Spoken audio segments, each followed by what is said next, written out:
Have you ever wondered what music theory is? And how can it help you grow as a musician? Like, should you be studying it?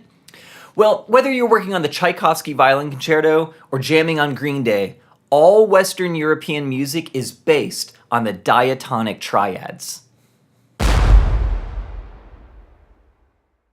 To understand the Diatonic Triads, we first have to talk about Pythagoras. And yes, it is that a squared plus b squared equals c squared guy. Pythagoras was a Greek philosopher born in the year 569 BC.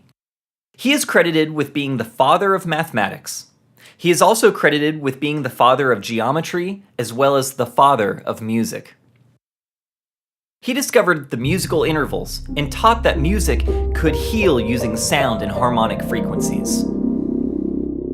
Pythagoras says music is mathematical. If arithmetic equals numbers themselves, geometry represents numbers in space.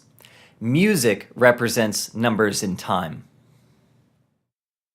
Have you ever made a C triad on the piano, then walked your hand all the way up to the next octave? Well, you just played all the diatonic triads. 1. Tonic. 2. Supertonic. 3. Mediant. 4. Subdominant. 5. Dominant. 6. Submediant. 7.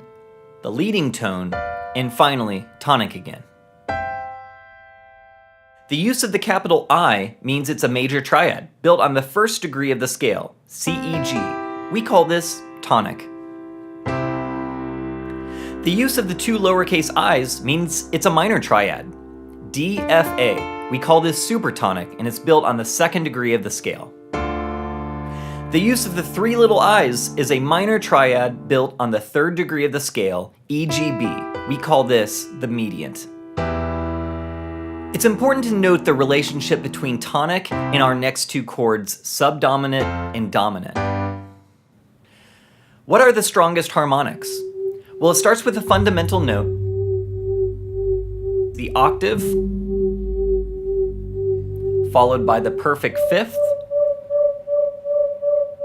followed by the perfect fourth. Well, it starts with a fundamental note, the octave, followed by the perfect fifth, followed by the perfect fourth.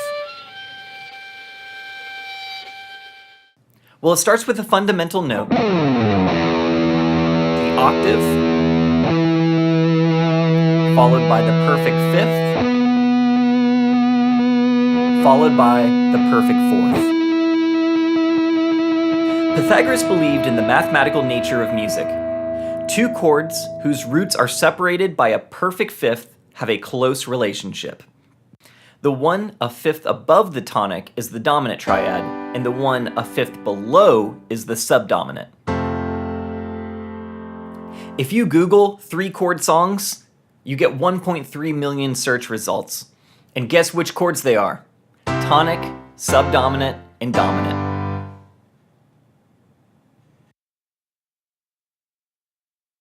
I've always thought that the only difference between an amateur musician and a professional is the vocabulary.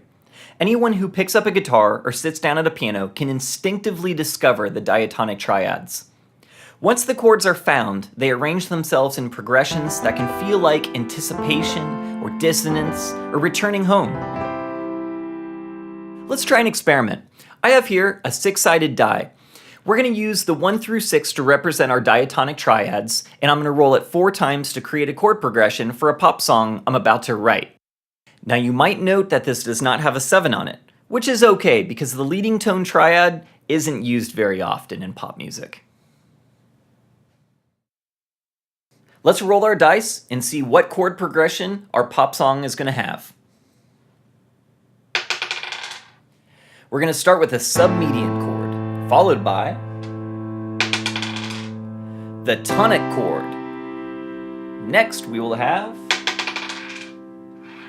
that is the dominant chord, and then finally, our subdominant chord. So our progression is going to go 6, 1, 5, 4. Every pop song needs a chorus. Let's roll our die 4 more times to build another chord progression.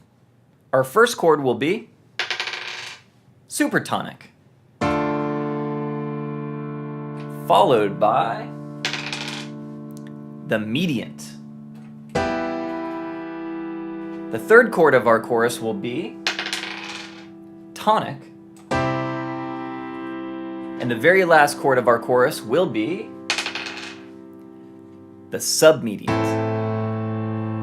Let's review the chord progression of our new pop song. Our verse is going to go submediant, tonic, dominant, subdominant. Our chorus is going to go supertonic, mediant, tonic, and then submediant.